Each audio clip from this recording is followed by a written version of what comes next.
Carta de número 3. Como distinguir a orientação do Espírito? Sinais negativos.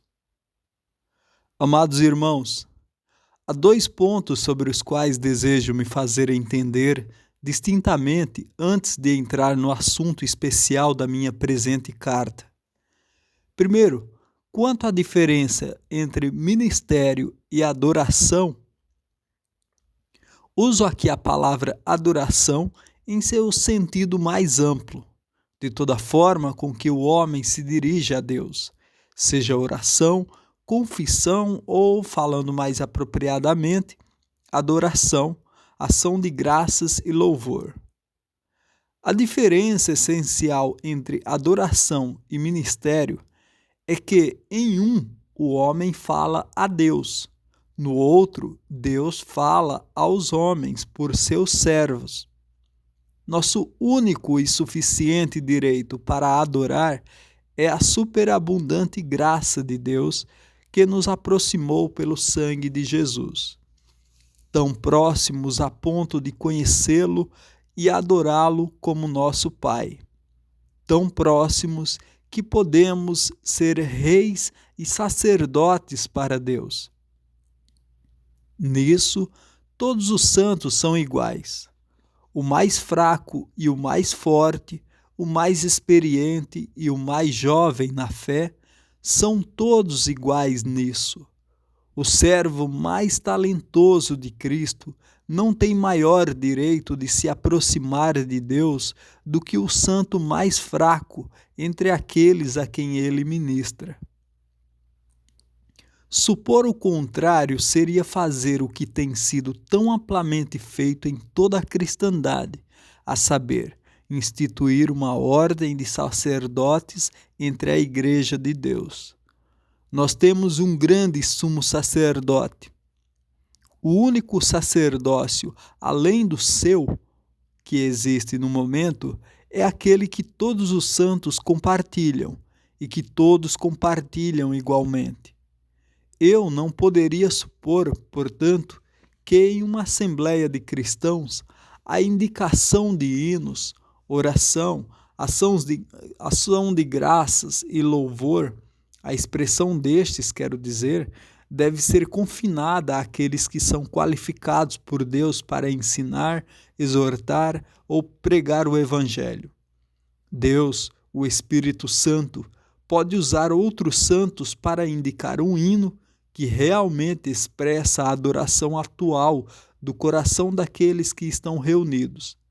Ou ele pode usá-los em orações que realmente expressam a necessidade e os desejos atuais daqueles cuja boca eles professam ser. E se Deus se agrada em agir assim, o que somos nós para dizer não a ele? Contudo, embora esses exercícios não possam ser confinados a pessoas que tenham um dom, os demais certamente devem estar sujeitos à direção presente do Espírito Santo.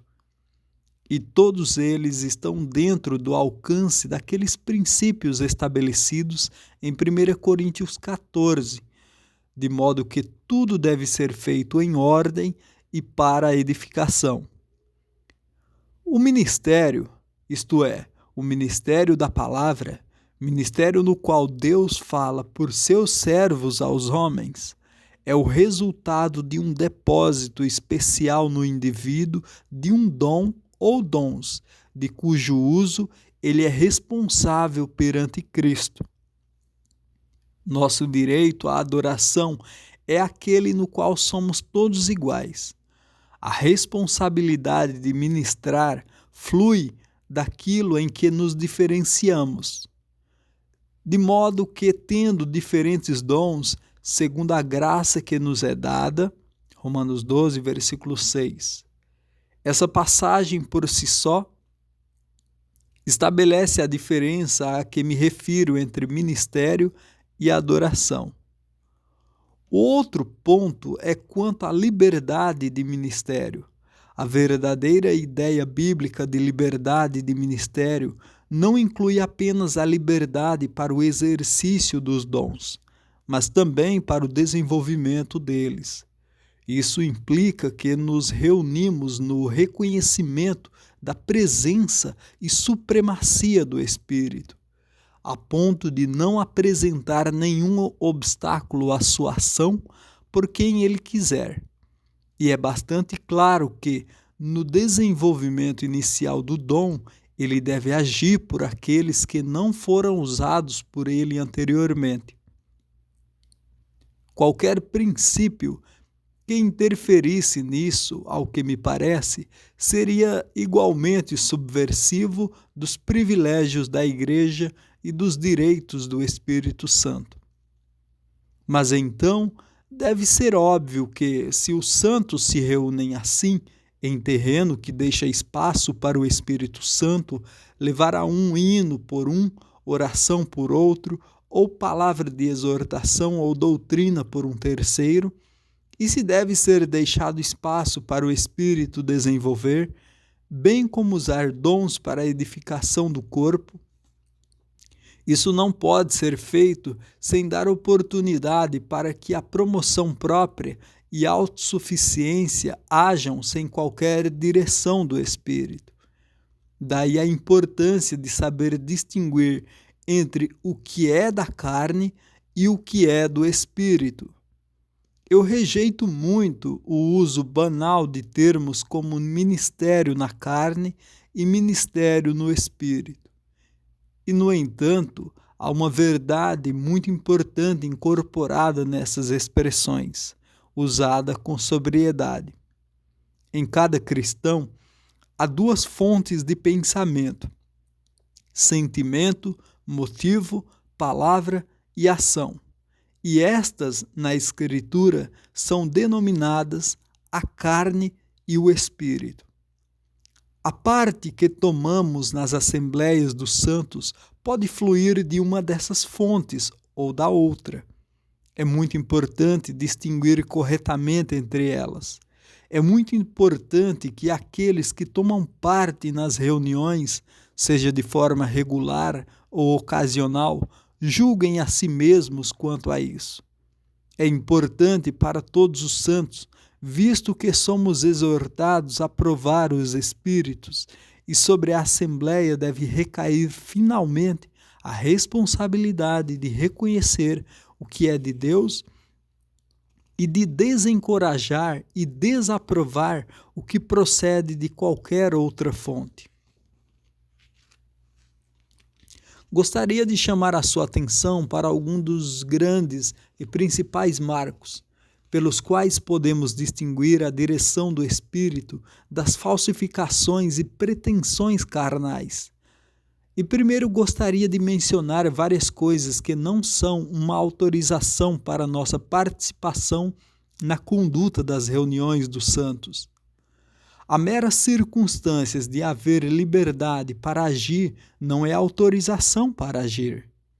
Isso é tão evidente que nada precisa ser dito para prová-lo, e, no entanto, precisamos ser lembrados disso. O fato de não haver impedimento formal para que qualquer pessoa participe da reunião torna possível que aqueles cuja única qualificação é saber ler acabem ocupando uma parte principal do tempo na leitura, capítulo após capítulo e hino após hino. Claro, qualquer criança que tenha sido ensinada a ler pode fazer isso, e há poucos entre nós, de fato, que não podem conduzir as reuniões, se a capacidade de ler hinos e capítulos for toda a qualificação necessária. Mas, embora seja fácil ler um capítulo, saber qual é o adequado a ser lido e qual é o momento certo para lê-lo é outra questão. É fácil sugerir um hino, mas sugerir o hino que realmente incorpore e expresse a adoração dos santos é algo que só pode ser feito pela direção do Espírito Santo.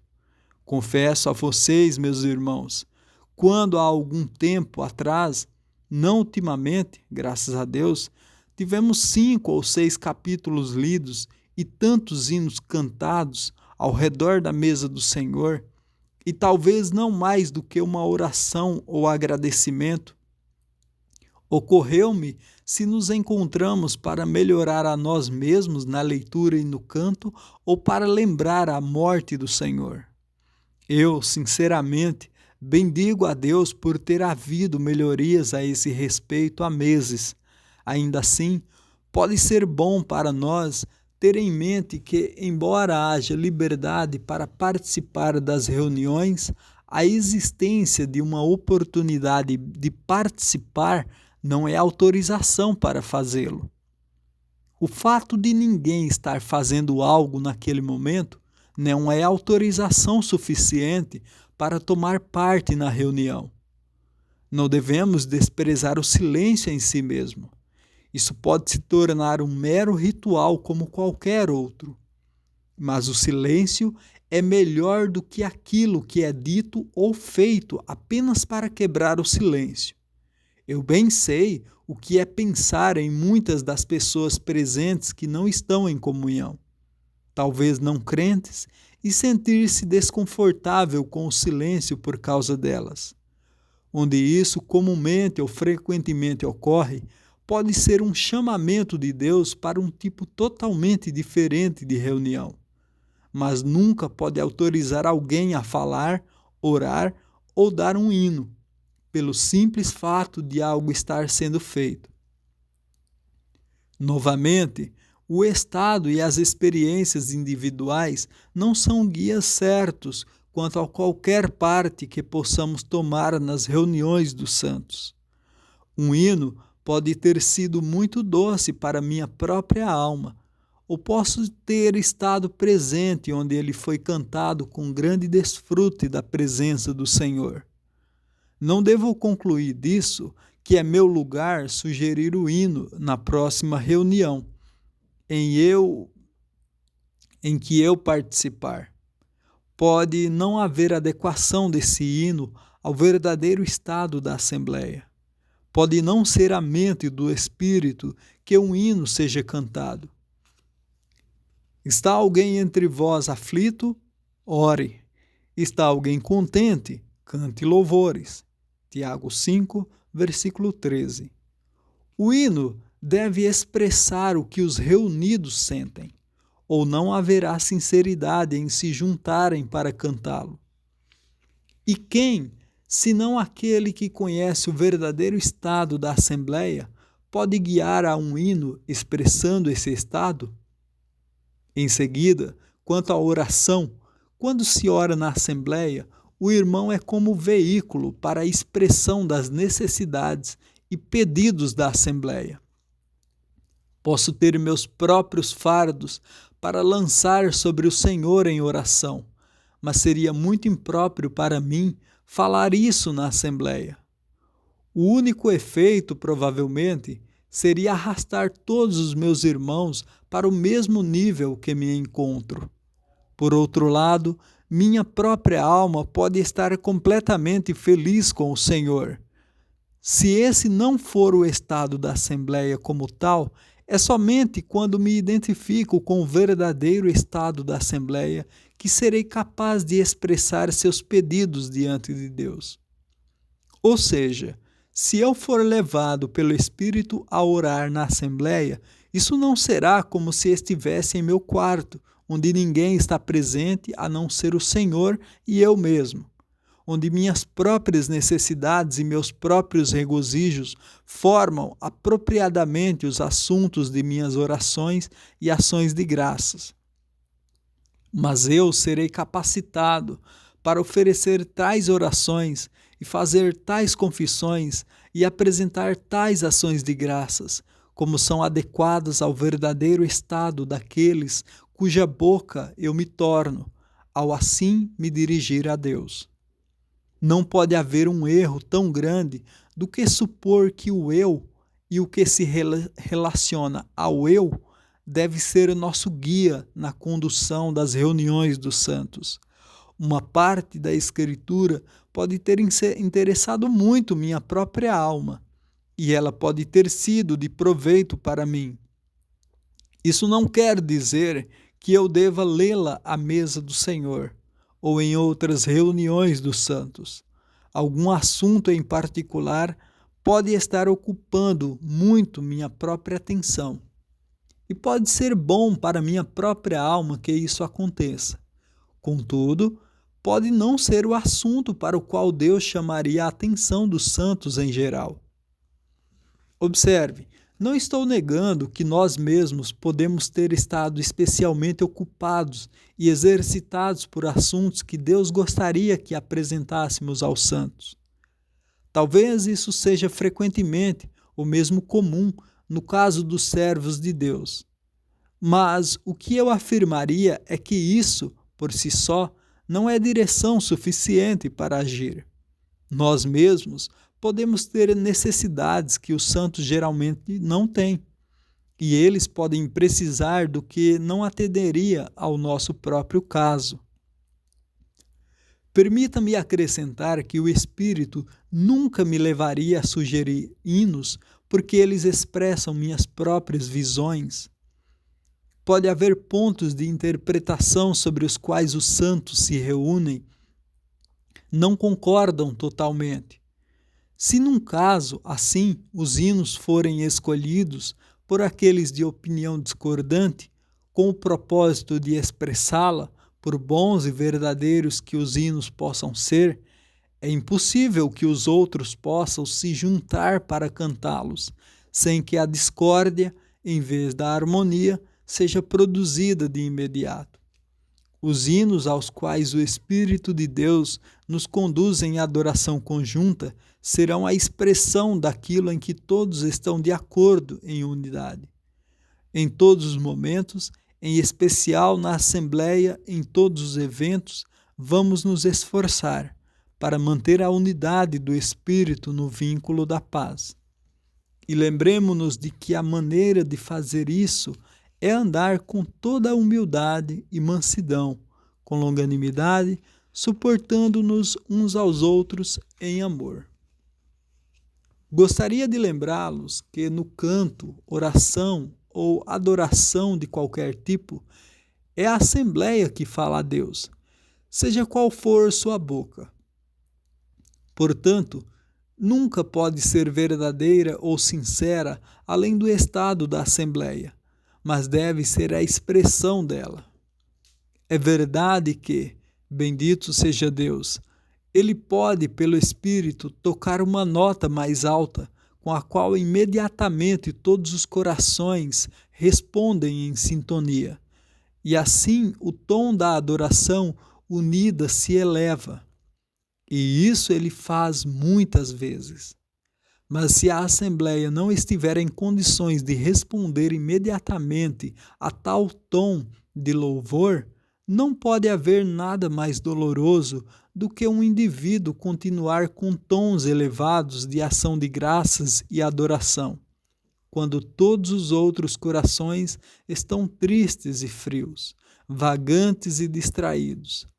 Aquele que profere a adoração da Assembleia deve ter cada coração da Assembleia com ele, ou não há realidade no que acontece. Por outro lado, o ministério, sendo a voz de Deus para nós, pode estar muito à frente do nosso estado. É um indivíduo falando como sendo a boca de Deus. E se for realmente assim, muitas vezes será para ministrar a verdade que ainda não recebemos, ou para nos lembrar de verdades que deixaram de agir no poder presente em nossa alma. Como é evidente que, em ambos os casos e em todos os casos, deve ser o Espírito de Deus aquele que guia. Quanto ao que distingue a orientação positiva do Espírito, acho que devo deixá-la para outra carta. A parte negativa por si só foi apresentada nesta. Vosso, amados irmãos, carinhosamente em Cristo Jesus. William Trotter.